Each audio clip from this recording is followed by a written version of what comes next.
आइए दोस्तों आगे बढ़ते हैं। इंपॉर्टेंट सेक्शन कार्बन कंपाउंड्स का, दैट इज हाइड्रोकार्बन्स। हाइड्रोकार्बन्स क्या होता है? हाइड्रोकार्बन मीन्स ऐसे कंपाउंड्स जिसमें कार्बन और हाइड्रोजन बस ये दो ही प्रेजेंट होंगे, इनके अलावा तीसरा कोई भी एटम प्रेजेंट होगा नहीं। So you can see compounds containing carbon and hydrogen are hydrocarbons. Hydrocarbons दो कैटेगरी में रखे जाते हैं, saturated hydrocarbons and unsaturated hydrocarbons. Saturated क्या होता है? सैचुरेटेड हाइड्रोकार्बन मीन्स ऐसे हाइड्रोकार्बन जहां पे सिंगल बॉन्ड है, मतलब दो कार्बन के बीच में सिंगल बॉन्ड ही प्रेजेंट रहेगा, और इस फैमिली को हम लोग बोलते हैं अल्केन्स। मतलब हाइड्रोकार्बन, उसके नीचे सैचुरेटेड, और फिर आता है अल्केन्स। मतलब अल्केन्स की जो भी पूरी सीरीज होगी, methane, ethane, propane, butane, pentane, hexane, heptane, octane, nonane, decane, इन सभी में दो कार्बन के बीच में सिंगल बॉन्ड ही रहेगा। देख सकते हो एग्जांपल इथेन, एक कार्बन दूसरे कार्बन के साथ सिंगल बॉन्ड से जुड़ा हुआ है, मतलब इस कार्बन की एक वैलेंसी यहां यूज हो गई, बची तीन वैलेंसी कौन सेटिस्फाई कर रहा? हाइड्रोजन। देखो तीन हाइड्रोजन आ गए। उसी तरह से इसके पास भी तीन वैलेंसी बची है, तो क्या आ गए? तीन हाइड्रोजन आ गए। आगे अनसैचुरेटेड। अनसैचुरेटेड हाइड्रोकार्बन मीन्स वो हाइड्रोकार्बन जहां पे मल्टीपल बॉन्ड्स होता है। मल्टीपल बॉन्ड्स मतलब कितने? डबल भी हो सकते, ट्रिपल भी हो सकते। अब जो हाइड्रोकार्बन डबल बॉन्ड रखते हैं, मतलब दो कार्बन के बीच में डबल बॉन्ड, उसे हम लोग कहते हैं अल्कीन्स। और एग्जांपल है इथीन। देखो दो कार्बन, दोनों के बीच में डबल बॉन्ड आ गया। अब इसके दो बॉन्ड पूरे हो चुके हैं, बचे दो, और दो कौन सेटिस्फाई कर रहा? हाइड्रोजन। इसलिए दोनों के पास दो दो हाइड्रोजन। इसी तरह से अगर ट्रिपल बॉन्ड है तो उसे हम लोग बोलते हैं अल्काइंस। आप देख सकते हो दो कार्बन के बीच में ट्रिपल बॉन्ड है, बची एक वैलेंसी, उसे कौन सेटिस्फाई कर रहा है? उसे हाइड्रोजन सेटिस्फाई कर रहा है। सो हाइड्रोकार्बन्स में हमें तीन अलग अलग टाइप के कंपाउंड्स मिलते हैं, अल्केन्स, अल्कीन्स एंड अल्काइंस। ये बेसिक क्लासिफिकेशन है। आप हायर क्लासेस में और डिटेल क्लासिफिकेशन पढ़ोगे इसका। Aliphatic, aromatic. एलिफेटिक का मतलब जो सीधे जाता है, एरोमेटिक का मतलब जो रिंग फॉर्म में होता है, मतलब एक साइकिल बनता है 6 कार्बन का, 5 कार्बन का, डिपेंड करता है। सो ये जो हम लोगों ने तीनों देखे, ये एलिफेटिक में आता है, मतलब ये स्ट्रेट चेन बनाएंगे। ब्रांच भी आ सकती है बीच में, बट साइकिल नहीं बनेगा, एक रिंग नहीं बनेगा। रिंग बनाने वाले जो है उनको अलग कैटेगरी में रखा जाता है वहां पर। तो जैसा हमने देखा, हाइड्रोकार्बन्स सैचुरेटेड, अनसैचुरेटेड, सैचुरेटेड में अल्केन्स, अनसैचुरेटेड में अल्कीन्स और alkynes. So alkanes mean single bond, alkenes mean double, alkynes mean triple. अब ये जो तीन फैमिलीज है, हम लोग कहेंगे अल्केन एक फैमिली है, अल्कीन्स दूसरा फैमिली है, और अल्काइंस तीसरा फैमिली है। हर फैमिली का एक कैरेक्टरिस्टिक प्रॉपर्टी है। पूरी alkane family single bond, alkene family double bond, and alkyne family triple bond. So इनके कुछ जनरल फॉर्मूले होते हैं। जनरल फॉर्मूले ऐसे हैं, अल्केन्स CnH2n+2, देखेंगे हम लोग इसको कैसे यूज करना है।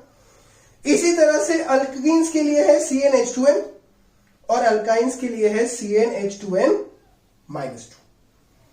सो आपको ध्यान रखना है फॉर्मूला बनाते वक्त, जैसे कि मैंने कुछ नाम लिखे यहां पर, methane, ethane, propane, butane, pentane, hexane, heptane, octane, nonane, decane. ये आप जैसे जैसे रिकॉल करोगे आपको बाय हार्ट हो जाएगा ये। सो ये क्या है? ये बेस्ड है नंबर ऑफ कार्बन्स पे।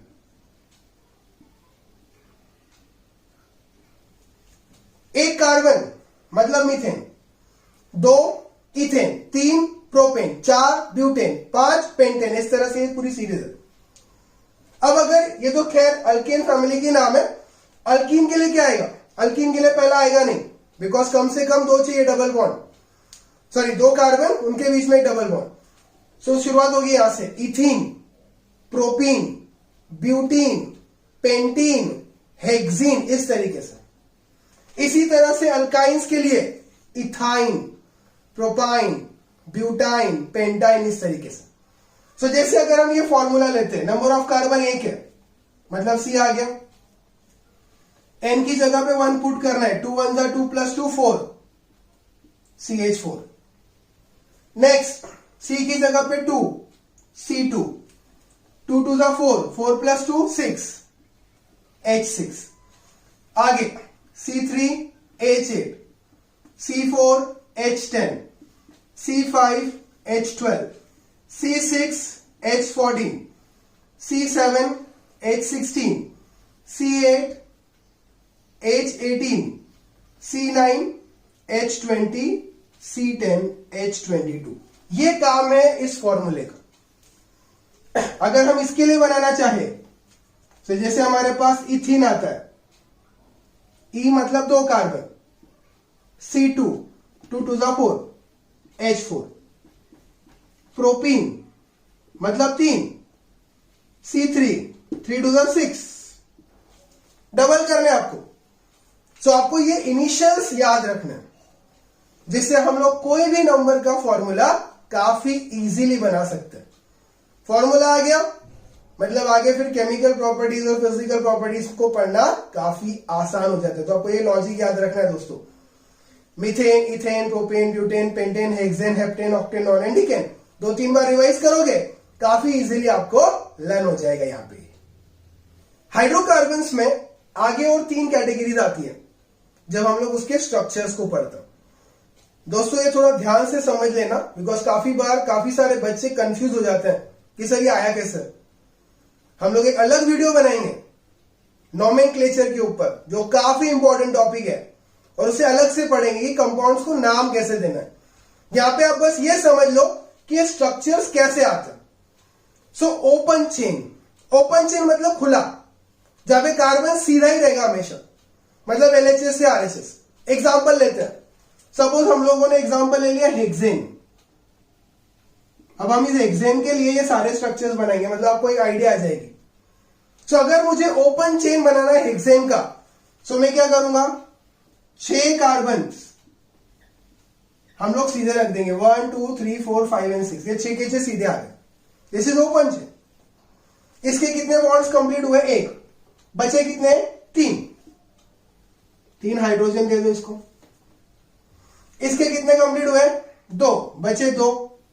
तो बीच में जितने भी हैं उन्हें 2 हाइड्रोजन देते जाओ, आखिरी में जो है उसे 3 दे दो। ये बन गया हेक्सेन का स्ट्रक्चर। अब वो ओपन चेन है, ये आइडेंटिफाई कैसे होगा, तो उसका जो नाम हम लोग लिखते हैं हेक्सेन, उसके आगे हम लोग N लगाते हैं। ये आइडेंटिफिकेशन है कि ये ओपन चेन है, so it is N hexane. अब आती है ब्रांच की बारी। ब्रांचेस कितनी भी लग सकती है, देखते हैं कुछ एग्जांपल्स उसके। जैसे ये 6 कार्बन है, मैंने 5 कार्बन ले लिए और इस सेकेंड पे एक ब्रांच बना दी मैंने। ब्रांच आप कहीं भी बना सकते हो, please keep this point in mind. Branch कहीं पे भी आ सकती है, आखिरी के कार्बन छोड़ के, बीच में कहीं पे भी। हम लोग एग्जांपल ले रहे हैं कि भी बीच में मैंने लगा दी दूसरे कार्बन पे, this is the second carbon from this side. अब इसका 1 बॉन्ड कंप्लीट है, बचे 3। इसके 3 कंप्लीट है, बचा 1। यहां पे 2 आएंगे, यहां पे 2, यहां पे 3 और यहां पे आ गए 3। अब इसका नाम क्या है, अब आप ध्यान से समझिए। सेकेंड कार्बन पे कौन सा ग्रुप लगा है, CH3 ग्रुप लगा है। CH3 ग्रुप को हम लोग मिथिल बोलते हैं, बिकॉज CH4 था मीथेन। जो हमारे अल्केन्स होते हैं, अल्केन्स में से एक हाइड्रोजन अगर कम कर दिया तो मुझे मिलता है अल्कील। सो मीथेन से मुझे मिला मिथिल, इथेन से मुझे मिलेगा इथिल, तो इसलिए ये CH3 था मिथिल। सो सेकेंड कार्बन पे अगर मिथिल ग्रुप प्रेजेंट होता है उसे हम लोग कहते हैं iso. What we call it, iso. और टोटल कितने कार्बन है, 6, तो वो हो गया isohexane. This is a common name. IUPAC हम लोग नोमेनक्लेचर में अलग से वीडियो बना के उसको पढ़ेंगे। अभी सिर्फ आप इतना ध्यान रखिए कि अगर सेकेंड कार्बन पे CH3 है, उसका नाम आता है आइसोहेक्सेन। ये एक ब्रांच की बात होगी, 2-3 ब्रांचेस भी आ सकती है, हमें तो सिर्फ एग्जांपल देखना है वहां पे। अब बात आती है साइक्लिक फॉर्मेशन, रिंग फॉर्मेशन। तो मेरे पास कितने कार्बन है? 6। मैं 6 कार्बन को हेक्सागोन के पॉइंट्स पे रख देता हूं। 1 2 3 4 5 और ये 6। जोड़ दो इन्हें आपस में, ये जोड़ दिया मैंने उसको। अब इस कार्बन के 2 वैलेंसी बाकी है, H2 H2 H2 H2 H2 and this is H2। Her carbon की 4 वैलेंसी पूरी होनी चाहिए बच्चों, ये ध्यान में रखना है आप सभी को। सो अब क्या हो रहा है, यहां पर एक रिंग बन चुका है। ये था सीधा, यहां पे एक ब्रांच आ गई बीच में से और ये बन गई रिंग। अब इसका नाम कैसे देना है? जब भी आप साइक्लिक कंपाउंड का नाम दोगे, आगे आपको वर्ड यूज करना है साइक्लो। और कितने कार्बन है? 6। So it is cyclohexane. तो ऐसे हम लोग अलग अलग स्ट्रक्चर के पॉइंट ऑफ व्यू से हाइड्रोकार्बन्स को रिप्रेजेंट करते हैं।